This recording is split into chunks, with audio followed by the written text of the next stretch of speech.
Hello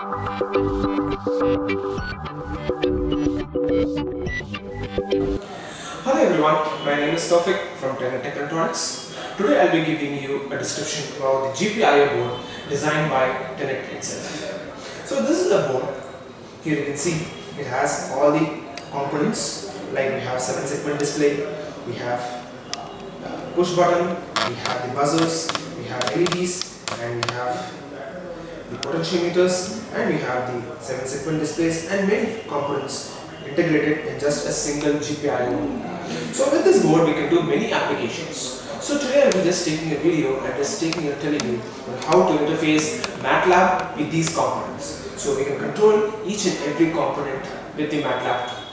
So with this component, I will be just showing you a simple demonstration of how we can integrate all the tools, that is all the components in this GPIO board with the Matlab.